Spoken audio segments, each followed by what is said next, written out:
Bonsoir à tous. Aujourd'hui, dans ce nouvel arrangement de chambre, on va parler de quelque chose qui fait bouger la France quand même.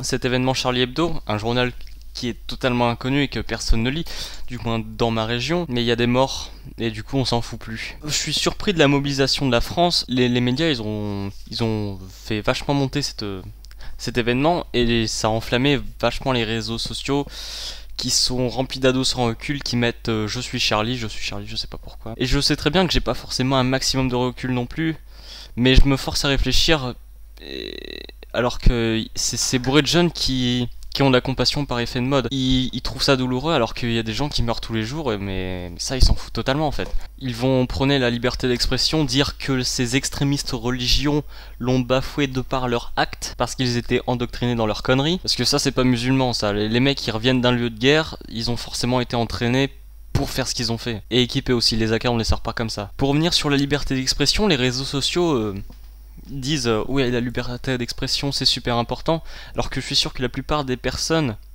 qui vont dire ça sont des personnes qui refusent totalement l'humour noir et qui vont dire que c'est du racisme, de l'antisémitisme et toutes ces conneries. Et puis là ils vont défendre un journal d'humour noir. Et puis dans tout ça les tailles mignons, ils invitent tout le monde à se rassembler pour les valeurs de la République, de la paix, de la liberté d'expression. Et ils invitent tous les Français à se rassembler, sauf le parti du FN. Donc ça fait que les Français FN sont pas invités, du coup ça fait deux faux Français. Et du coup l'État sur le FN, ce qui fait passer l'image du FN aux gens comme des nazis ou des racistes. Mais à cause de ces conneries d'attentats, les gens qui sont un peu basés que sur ça, pas sur les autres idées du FN, vu qu'ils sont basés que sur ça, c'est cette idée de racisme. À cause de ces conneries d'attentats, maintenant, bravo, ça va faire une montée du FN. Pourtant, si on écoute le discours du FN, il est pas si autiste que ça. Je suis sûr que personne n'a pris le temps de l'écouter et elle est pas autiste. Elle dit bien que ce sont les islamistes radicaux qui font ça, et pas des islamistes normaux. Les islamistes normaux, ils restent dans leur coin et ils se font détruire par les gens un peu bof qui pensent que c'est eux, quoi. Mais ça, faut l'écouter par vous-même et pas parce que vous disent les médias, parce que les médias... Ils manient tout en fait, ils vous montrent ça, ils vous disent ça et pop pop pop ça rentre dans la tête des gens. Et c'est ça qu'il faut accentuer, c'est l'islamisme radical et pas le normal. Le normal on dit islamisme mais le radical c'est l'extrémiste, tu vois. Même si les islamistes, on va pas dire islamistes, on va dire musulmans, les musulmans diront qu'ils sont pas musulmans, sauf que comme ils se disent musulmans, faut quand même leur donner un nom qui est dans l'entre-deux, donc on va dire islamiste radical. Et ce qui est intéressant sur le discours du FN, c'est qu'il est signalé comme choquant sur YouTube, alors qu'après vous allez trouver à côté de ça une vidéo de djihadistes qui motive les gens à exterminer les Français. Et ça c'est pas signalé, ça c'est YouTube money, tu vois, bam. Mais bon, ça c'est normal parce que on est ouvert d'esprit, alors les gens étrangers, il faut accepter ce qu'ils pensent, tu vois. Vu qu'ils sont étrangers, il faut accepter l'opinion qui veulent nous massacrer. Mais y a pas que ça les gars. Vous allez me prendre pour un partisan du FN, sauf que je suis pas du tout politisé, j'arrive à avoir aucun avis sur aucun parti. C'est juste que j'ai à la haine quand on me prend pour un bon gros con. Aujourd'hui l'État honore des journalistes d'humour noir de Charlie Hebdo, qui était un journal d'humour noir, tout le monde le sait. Ils sont honorés parce qu'ils avaient leur liberté d'expression, mais sur le même plan, l'État censure Dieudonné, un humoriste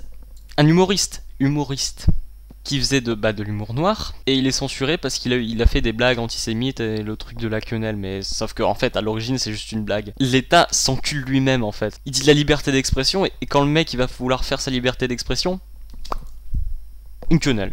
Et l'État qui ne veut pas inviter le FN pour leur manifestation, et où la liberté et la fraternité promises dans notre belle république, messieurs? Mais on va retourner sur les réseaux sociaux 2 minutes. Je vais me critiquer moi-même, mais en fait, il n'y a même pas de débat en fait. C'est chacun qui balance son avis comme ça, bam, il balance son bout de gâteau, et il n'y a même pas de vrai débat. C'est je suis Charlie, point barre. Il y a eu des terroristes, je suis Charlie, point barre. Et mon lycée a fait une marche dans la ville, ouais, c'est super, des adolescents qui défilent à toute vitesse. Ouais, mais... y a pas que ça les mecs. Ils seront persuadés que quand leur manifestation hommage sera terminée, la France redeviendra peaceful. Tranquille, tu sors, y a pas de problème. Et pourtant, vers 13h le 9 janvier 2015, Donc pour l'instant c'est aujourd'hui. Il y a une nouvelle prise d'otage à Paris, le lendemain de la fusillade de Charlie Hebdo. Donc à l'heure où je parle, bien sûr c'est terminé, les assaillants de Charlie Hebdo ont été tués, et la prise d'otage à Paris dans le petit truc, la petite épicerie, elle est terminée aussi, tout le monde est mort, ça c'est bien, c'est une bonne nouvelle. Mais sauf que ça s'arrête pas là. Et je vois quelques news sur Facebook, je sais pas du tout si c'est vrai, mais j'ai l'impression que ça empire, il y a des petits trucs qui commencent à pousser de partout. Et en plus, grâce aux bofs de France qui amplifient ça, ils sont persuadés que c'est les Arabes, les musulmans qui ont fait ça, donc du coup ils vont s'attaquer à eux, genre leur snack ou leur mosquée. Ils ont rien demandé les mecs, le musulman il a rien demandé alors qu'il y a un amalgame, et t'as le bof de France qui va arriver, il va lui foutre des coups de calache. Enfin des coups de calache non, mais vous comprenez, il y a les gros méchants terroristes qui s'en prennent à n'importe quel Français. Et du coup, le bof de France va s'en prendre à n'importe quel musulman, sauf que dans les deux cas, il y a des gens qui ont rien demandé quoi. Bravo les Français, vous êtes des génies. Le seul prix Nobel que vous méritez, c'est le Energy Music Award. Ça devrait égaliser votre intelligence. Après, j'aime pas l'islam et j'aime pas les religions parce que ça me casse vraiment les couilles. Il y a encore des gens qui se croient au temps des croisades. C'est vrai, mais regardez le bordel que ça fout les religions. On le dit souvent, mais bordel de merde. Mais regardez le bordel que ça fait quoi. Après il y en a beaucoup qui ont dit ouais il y a que 12 morts au début des événements. Ouais il y a que 12 morts. Alors c'est pas important, dans le monde et en Syrie il y a plein de gens qui meurent. Sauf que la différence c'est qu'il y en a ils sont en lieu de guerre. Donc oui c'est grave, c'est un lieu de guerre. Sauf que en guerre il y a des morts. Sauf que nous là on est en France tu vois. Le mec le matin il se lève et puis il y a deux mecs qui rentrent dans son bureau, il le flingue. Et il était même pas prévenu, même pas le droit de se défendre. C'est vrai que c'est triste. Il y a 12 morts, c'est triste. Et il y a d'autres gens qui meurent dans le monde, c'est triste. Et il y a d'autres gens qui meurent en France, c'est triste. Mais mourir comme ça, c'est vraiment juste. Mourir dans un accident de voiture, ça peut arriver, c'est un malheur. Mourir en temps de guerre, c'est normal, c'est la guerre. Mais mourir par des cons qui viennent dans ton bureau avec une calache, mais c'est dégueulasse quoi. Et puis merde, t'es dans ton pays, tu voudrais y être bien. Là où il y a la guerre, les gens voudraient y être bien, donc déjà ranger le problème là où on vit. Paris c'est quand même la capitale, c'est bien d'y aller des fois en vacances ou faire les boutiques. Sauf que maintenant faut y aller en ayant l'idée en tête que ta bagnole va peut-être péter ou tu vas être pris dans une prise d'otage. C'est génial. On est contre cette idée d'armer le peuple et la peine de mort. Bon, en l'occurrence les criminels sont morts. Criminels on va dire terroristes. Si ça continue, ça veut dire qu'il y aura d'autres meurtres, d'autres prises d'otages. Et au fond, là, ce serait peut-être pas bien d'armer les gens. C'est sûr que quand tout est calme et qu'on risque de donner une arme à un cinglé, c'est mauvais c'est mauvais tout court. C'est ça le défaut des États-Unis.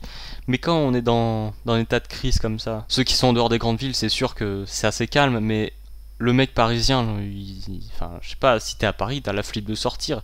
Imagine, il y a une prise d'otage en bas de chez toi, t'aimerais bien sortir un minimum armé quand même. Mais c'est sûr que armer les civils c'est une mauvaise chose d'un côté. Au moins autoriser le port de l'arme quoi. C'est con de mourir comme ça. T'as rien demandé et tu peux même pas te défendre. C'est pas le mec qui vient avec un couteau, donc au pire tu peux tenter un truc. Mais là c'est le mec qui... Bam. C'est dégueulasse. Après ce qui m'étonne vachement c'est que pour 12 morts, il y a les médias de toute l'Europe et même des États-Unis qui est venu devant Charlie Hebdo pour parler de ça. Dernier événement comme ça, c'était le 11 septembre 2001. Il y a eu 3000 morts, et là, tous les médias du monde sont venus. Et là, il y a 12 morts, et tous les médias viennent. Même les États-Unis. Donc c'est la mode aux States. Je sais pas vraiment ce qu'il y a derrière, si ça va créer une inquiétude mondiale contre le terrorisme, mais que ça fasse autant de bordel, ça me choque. Parce que, je sais pas, en France, on s'en bat toujours les couilles de ce qui se passe. Ce qui est important, c'est Nabila, toutes ces conneries. Et puis là... je sais pas, il y a un gros éveil de la France. À chaque fois qu'il devait y avoir des événements dans les lycées, c'était ouais on fait ça. Et quand il va, il y a personne. Et là je suis allé devant le lycée, mais je voyais les 3/4 du lycée qui étaient dehors quoi. Tous ceux qui étaient en train de manger, ils mangeaient. Mais là il y avait tout mon lycée avec des banderoles. Ça sert un peu à rien de rendre hommage, c'est sympa, mais ça sert un peu à rien au fond. Mais ils étaient là. Pour la petite anecdote, il y a même PewDiePie qui a laissé un petit message. Ça montre bien que ça fait vraiment le tour du monde quoi. 12 morts. Je sais pas comment conclure ça, qu'est-ce qu'il faut faire. De toute façon, j'en ai pas le pouvoir. Et même si j'avais une solution, je vous la donnerais. On pourrait rien y faire. Faites gaffe à vous. Et j'espère que ça s'arrêtera. Et évitez de vivre dans la crainte, c'est ce qu'ils veulent. Détendez-vous, mais faites attention. Bonne soirée.